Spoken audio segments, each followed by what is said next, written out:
Well, welcome back as we look at the 18th century and address the situation in the church there in this particular period. As I mentioned last time, there were two significant events that took place in the 18th century which would affect the church. That was the Union of 1707, when Scotland and England came together, government based at Westminster.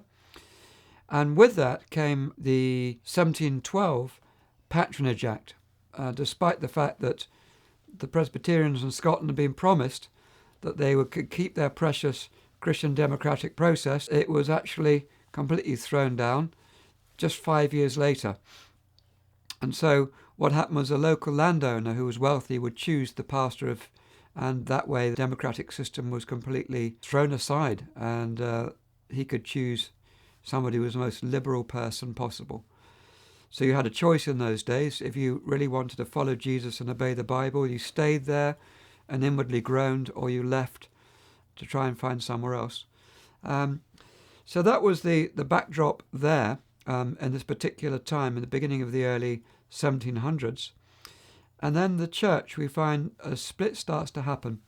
Because of this Patronage Act, it opened up the door for a flow of compromise and liberalism into the church, and we find a division growing between what are known as the moderates, who are the compromisers, and the high flyers, who are the traditional or evangelical Christians. I mentioned the last time that there were many pastors, churches, that they kept petitioning the government to have their freedom to practice the Presbyterian church properly, but they were just ignored. And so 21 years later, two brothers, pastors called Ebenezer Erskine and Ralph Erskine, they break away with a few other pastors. There's an evangelical movement called the Secessionist Church, and there's actually quite a revival breaks out amongst them as they preach openly. That is one of the breakthrough groups and the breakaway groups you find in the Presbyterian Church in that period. Well, the moderates, deism flowed into Scotland from England and France. And among the leading moderates in Edinburgh were the Reverend William Robertson, who was the senior minister at Greyfriars Kirk in Edinburgh. And he was also the principal of Edinburgh University. And he declared that miracles are now ceased. So he very much followed that. Another leading voice was the Reverend Dugald Stewart, who was a philosopher who called Edinburgh the Athens of the North. And if you go to Edinburgh these days in the Old Town, you see all those mock Greek buildings from the 18th century, early 1800s that rose up, reflecting the philosophy that was going on at the time. There was a man called Reverend John Hume, the playwright, and as a pastor, he wrote Douglas, which caused a big stir in the city of Edinburgh, and he ended up having to go and live in Covent Garden and in London. Another one of the ministers was the Reverend Hugh Blair, who had quite an influence, and the Reverend Jupiter, that was his nickname, Carlyle, who actually, they reckon he said he looked like Zeus in the paintings and the statues, his flowing beard. So these were some of the ringleaders of the liberal movement. And in the midst of all this, there came out of what was called the happiness gospel, which is not quite what maybe we would think about happiness. We might think, oh, let's all be happy and have a wonderful time. It didn't mean that at all. See, there was this chap, the Reverend Francis Hutchinson, who was one of the key pioneers of the Enlightenment in Scotland. And he was a professor of moral philosophy at Glasgow University between 1729 and 1746. His influence was enormous in Edinburgh and far beyond into Europe and America. In response to what could often be a dour, rigid religiosity amongst some of his fellow clergy, he emphasised beauty, happiness, liberty, moral virtue, tolerance and love. Long before the French were crying out for liberty, equality and fraternity, he was calling for these Christian values in Scotland. Drawing from both the classical philosophers and the Christian faith, he diffused his message of moral happiness through his speaking and writing, particularly through his system of moral philosophy. He wrote in one of his Dublin essays that all men of reflection from the age of Socrates have sufficiently proved that the truest, most constant and lively pleasure, the happiest enjoyment of life, consists in kind affections to our fellow creatures. In other words, to love your neighbour as yourself. This is the best form of happiness, rather than to be selfish. Now, some of the high flyers, or the evangelicals, scorned him at times as being one of the liberal new lights, as they said. But thoughtful people realised that he was bringing to our culture something that was needed. The stereotypical Calvinist of the time would look at himself as a wretched sinner, a poor worm. Hutcheson emphasised that because we are made in the image of God, we should have a positive attitude and celebrate this by loving our neighbour as ourselves, or as Christ said, it is more blessed to give than to receive. For the depressed disciples of the philosopher Thomas Hobbes, who considered mankind to be drenched and inundated with selfishness and incapable of any good, there was some cheer in the air. It was not that Hutcheson lived in a naive bubble, for he was fully aware of human sin and wickedness. And he was seeking to highlight the idea that if we find security and happiness in God, then this is shown by acts of kindness, which in turn multiplies happiness in the world. The influence of Reverend Francis Hutcheson can be seen in the memorable line of the American Declaration of Independence penned by Thomas Jefferson, which adds the pursuit of happiness to its inalienable rights of man. His adoring student Adam Smith called him the never-to-be-forgotten Dr. Hutcheson. And even though Smith remained a deist, his emulation of his mentor was shown by the fact that after he died, his many hitherto disguised acts of charity became known to the people of the city.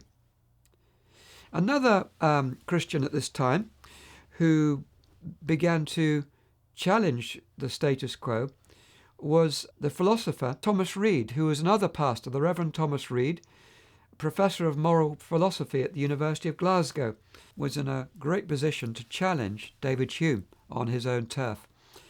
And so this debate went on. David Hume's philosophy and Thomas Reid's philosophy, the common sense philosophy, which became known as the School of Common Sense. Not only did Thomas Reid pioneer this common sense philosophy, but he was also the co-founder of the famous Royal Society of Edinburgh in 1783.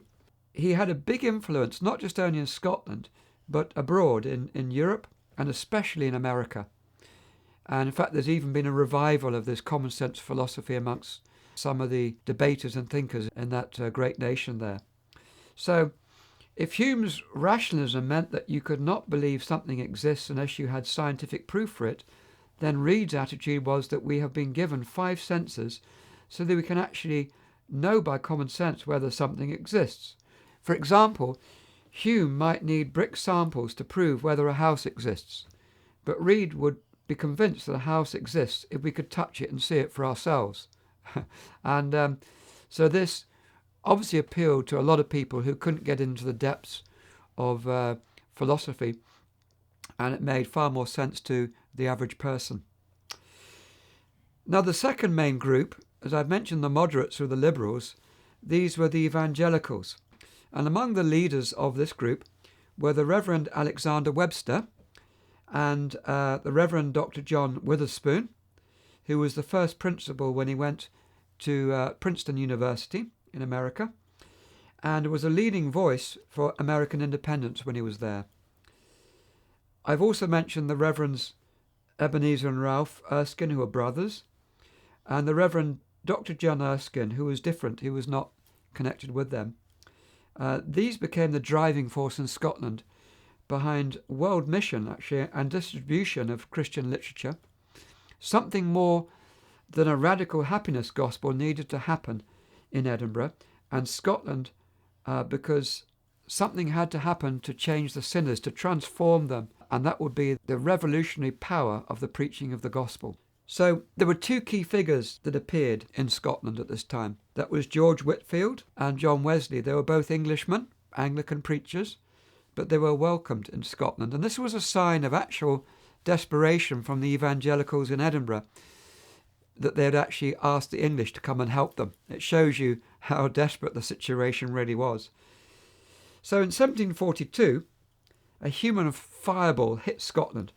This is the Reverend George Whitefield, and he came hurtling from his successful open-air preaching revivals in England to Cambuslang near Glasgow.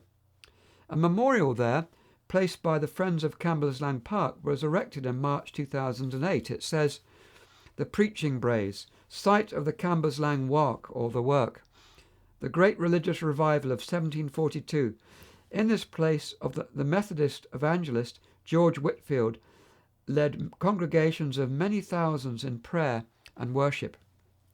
Now, Whitefield was a Church of England clergyman at the time, and having been converted to Christ in 1735 through reading the Life of God in the Soul of Man by the Scottish Puritan Henry Scougal, a professor at Aberdeen University, he found that since 1738 there was a great hunger in England for the crowds who flocked to hear him in the open air. Soon the high flyers, the traditionists and the evangelicals in Scotland were calling for him to come up north. And the summer of 1741 he came to Edinburgh for a 13-week preaching tour through the invitation of the brothers, the Reverend Ralph and Reverend Ebenezer Erskine of the Succession Church. He recounts the experience he had in August in that year in Edinburgh. He said, "Every morning I have a constant levy of wounded souls. At 7 in the morning we have a lecture in the fields, attended not only by the common people but by persons of great rank. I have reason to think several of the latter sort are coming to Jesus. Congregations consist of many thousands. Never did I see so many Bibles, nor people just looking into them when I am expounding with such attention. I preach twice daily and expound at private houses at night, and am employed in speaking to souls under distress a great part of the day." On the 24th of September, he was stunned by what was happening. He records that on Thursday evening, "I preached to the children of the city with a congregation of near 20,000 in the park." And this actually was in the grounds of what's called the George Heriot School near Greyfriars Kirk. The work amongst the pupils in Edinburgh was extraordinary in this particular boarding school. And Edward Anderson, who was an eyewitness teacher at the time, wrote a letter to Whitefield expressing his amazement after his preaching. And he said, "Our boys seem to be in love with their Bibles and to delight in prayer. I have frequently taken course through their rooms at 10 and 11 o'clock at night and found great numbers in raptures of devotion. This is their constant practice every day. The elder boys teach the young ones to pray not only by example, but also by advice and instruction. They abhor vice.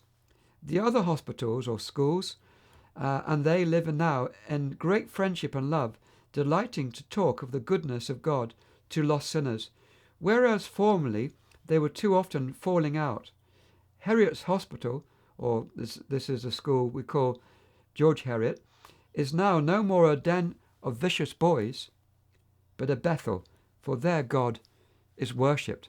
And that's quite extraordinary to think what was going on in the grounds, these 20,000 young people hearing the gospel being preached, and the movement of God that was skipping from school to school as these boys were sharing the message of Jesus, and that spread through the communities of the schools in our city. Well, as Whitefield preached, it seemed that Scotland, as with England and the colonies of America, was in the grip of a religious revival, with thousands becoming Christians. It is not surprising that he had opposition, with James Cordero Wilson calling him a zealous, pig-eyed English quack.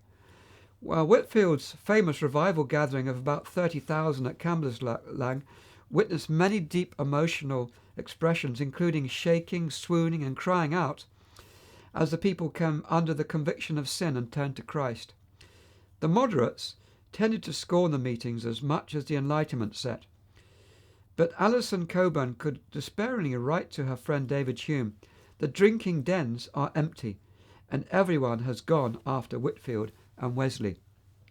William Smollett, the writer, exclaimed, "Imposture and fanaticism still hang upon the skirts of religion. Weak minds were seduced by the delusions of a superstition-styled Methodism. Many thousands were infected with this enthusiasm by the endeavours of a few obscure preachers such as Whitefield and the Wesleys. However, it was later on he realised the lasting effects for good moral character that caused William Smollett to change his mind, and he actually became a supporter in the end of this movement.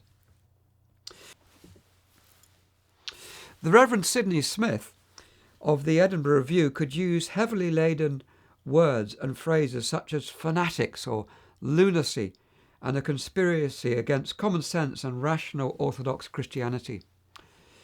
Even those among the high flyers joined in the attack with the Reverend Adam Gibb, an eminent pastor from Edinburgh, shooting a broadside at Whitefield with a long titled pamphlet warning people not to attend the meeting because they were scandalous and diabolical. The Cameronians, who had been famous during the time of the Covenanters, also had a go at George Whitefield and called him a limb of Antichrist. Even the Reverend Ralph Erskine, one of the brothers who had first invited him to Scotland a year before the Cambuslang revival, ended up denouncing him, which is so sad when you think, because they focused on the emotionalism as people were crying out to God for mercy to be forgiven of their sins. Any signs of emotionalism were disregarded, and for that reason the Whitefield tended to be regarded as a fanatical kind of preacher. You would think that Whitefield, with all that abuse and betrayal, would have packed up his bags and returned to England. Instead, he kept coming 14 times between 1741 and 1768. He let the changed lives and results speak for themselves. Besides this, whilst the moderates were debating their philosophies in polite society over a bottle of French claret, he was pragmatically collecting money to have the Royal Infirmary built to care for the sick in Edinburgh, and for schools and orphanages in Britain and America. The second person who had a big impact was the Reverend John Wesley, the Lionheart preacher. He was a small man, but he had a really bold preaching style. Now, he preached in Scotland 22 times between 1751 and 1790. In the early years of his open-air gatherings on Colton Hill, Castle Hill, Arthur's Seat, and in the schoolyards, crowds of between 5,000 and 6,000 would regularly turn up to hear him preach, even at 5 o'clock in the morning, which is extraordinary when you think about it, before they went to work. He remembered the time that he could find a frankness and openness in the people of Edinburgh which I find in few other parts of the kingdom. He also found that they hear but feel no more than the seats they sit upon. What he soon discovered was how deeply entrenched Calvinism was in the people. And he was an Arminian, so he was preaching about the free choice to turn to Christ. And for that reason, so many of those who were converted through his preaching remained within the Church of Scotland, and not so many into the newly formed Methodist churches. John Calvin and his followers had taught that God had predetermined people to go to heaven or hell, whereas the Arminians taught that we have free will to choose God or reject him. Although many people turned out to hear Wesley's preaching, it was his Arminian views which screened most of them from being members of the Methodist congregations. This was something that both his brother Charles and fellow evangelist and Calvinist friend George Whitefield had warned him about in Scotland. Another problem was the level of education and knowledge he found in Edinburgh, and he ruefully admitted they know everything, so they learn nothing. He soon realised they had a battle on his hands with the Calvinists, led primarily by the very man who had done so much good in Britain and America, John Erskine. After Erskine had published his Mr. Wesley's Principles detected in 1767, Wesley found a growing aloofness from the clergy, and yet both were godly men of love. Benjamin Rush, the evangelical from America, could write of Erskine that the fire of Christian love burned upon the altar of his heart with a perpetual blaze. Wesley, in turn, could say about Erskine, "I love your person, I love your character, I love the work wherein you are engaged." There was a time when a Calvinist Christian asked the preacher George Whitefield about John Wesley, and he asked a question: "Do you think we shall see John Wesley in heaven?" once inquired an over-aggressive Calvinist of Whitefield. "I fear not," replied the fellow evangelist, musing. "No, he will be so near to the throne, and we at such a distance, that we should hardly get a sight of him." And that would show the reaction of his friend. There was a Calvinist and an Arminian preaching the gospel, standing for the most important thing, the salvation of souls and the glory of God. And they could coexist, even though they had a different point of view about free will and predestination, which sadly so many of the ministers lost when they argued about this subject. Well, Wesley tried so hard to see a unity forged between him and the Presbyterians, even finding Lady Glenorchy and Lady Maxwell to fund and support a gospel partnership. Lady Glenorchy wrote in her diary on the 7th of March in 1770, "This day St. Mary's Chapel was opened in Edinburgh for preaching the gospel. Ministers of every denomination are to be admitted who have a sincere love to the Lord Jesus Christ and the souls of men, and who preach the doctrine of justification by faith alone." Sadly, this experiment was only a watershed moment in our history, and it could have been a real breakthrough with unity between the church denominations in Edinburgh and Scotland for a great movement of God. But it was hijacked because of the Calvinist opposition. And Wesley's hopes were high, but were soon dashed to pieces. By 1771, after listening to some of the leading Calvinists in Edinburgh, Lady Glenorchy dismissed Mr. Wesley's preachers from her chapel. Such a failed experiment may have been a crushing blow to Wesley and others, but something was stirring. A new day was dawning in which the Presbyterian Christians would one day work side by side with Christians of other church denominations in love and harmony for Christ's gospel. But this would emerge during the next century, in the 19th century.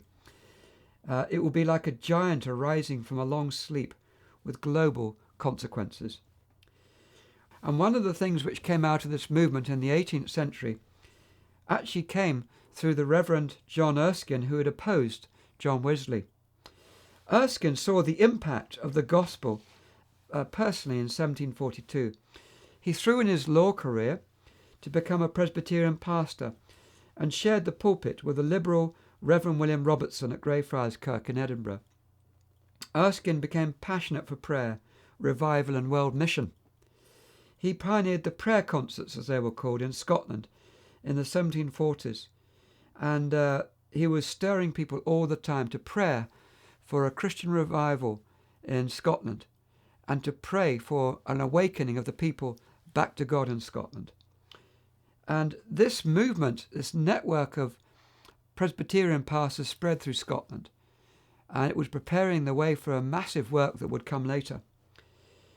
He then began to turn his attention to America, and he had strong connections over there. So he wrote a pamphlet called Memorial, which was basically outlining how to pray for revival and awakening. And 500 copies were sent to Boston over there in the States. The Reverend Jonathan Edwards was deeply inspired by it. He'd already seen a revival as a Congregationalist pastor, but he was so inspired by this pamphlet by John Erskine that he wrote a book called An Humble Attempt to Promote Explicit Agreement and Visible Union of God's People in Extraordinary Prayer for the Revival of Religion and the Advancement of Christ's Kingdom on Earth, pursuant to Scripture promises and prophecies concerning the last time. What a long title. So we just call it An Humble Attempt. And that was 1747. And the result of that book that Edwards wrote spread like wildfire amongst the pastors and churches on both sides of the Atlantic, and a great revival broke out as a result.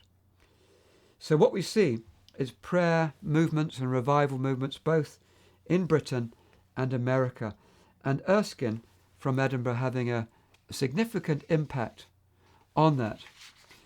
In 1796, Erskine challenged the General Assembly of the Church of Scotland in Edinburgh to obey Christ's calling for a world mission, with his famous words, "Moderator, rax me that Bible," or that book. Rax meaning pass.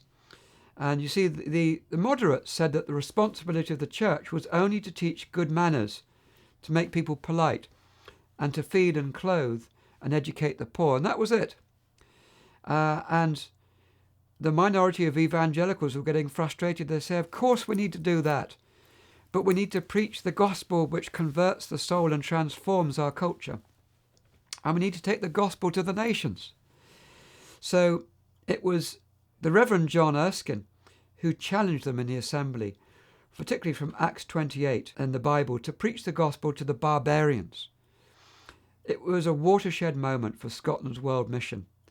Before this, world mission from Scotland was sparse, and there hadn't been much. There'd been the SSPCK, the Scottish Society for the Promotion of Christian Knowledge, had been founded in 1701 and given the Royal Charter in 1709, and a few other mission societies, but it was a small kind of movement. But due to the tireless work of John Erskine, what we see is world mission vision starts to erupt from our capital city and spread through Scotland. And out of that, first of all, dozens of Scottish missionaries would sprout up at home, and missionaries eventually by the hundreds would be sent out to the nations. Besides this, Erskine was a great inspirer and disseminator of Christian literature for equipping the saints. Thomas Nelson's publishers began on the Royal Mile in Edinburgh in 1798 and went on to become the world's leading Christian publisher. They're based in America these days. Erskine sent many books through them to the needy leaders in Britain, Europe and America. He was equipping the fledgling American universities for their theological libraries. And so if you look in some of the older books in the American universities from the 18th, 19th century, it's coming from Edinburgh, it's coming from Glasgow. They're equipping the American universities with good Christian books. And so what we also find is that John Erskine has a big impact also on the Reverend Jonathan Edwards. I've already mentioned that. But when Jonathan Edwards died, people looked into his personal library and found about a third of his books had been sent to him by Erskine from Edinburgh. So what we see in this 18th century movement, we see a revival, we see thousands coming to Christ, we see especially the powerful preaching of Whitefield and Wesley, who were quite happy to work together even though they had different understandings of predestination and free will. But sadly we saw a Calvinist, a strict Calvinist point of view which got in the way, and what could have been a powerful movement that would have gone on far bigger than it did in the 18th century was held back by those attitudes, sadly. And it would not be till the next century that what Wesley and Whitefield hoped for would really break out in such power and not only just impact Scotland in the greatest revivals we'd ever seen, but also the world as a result.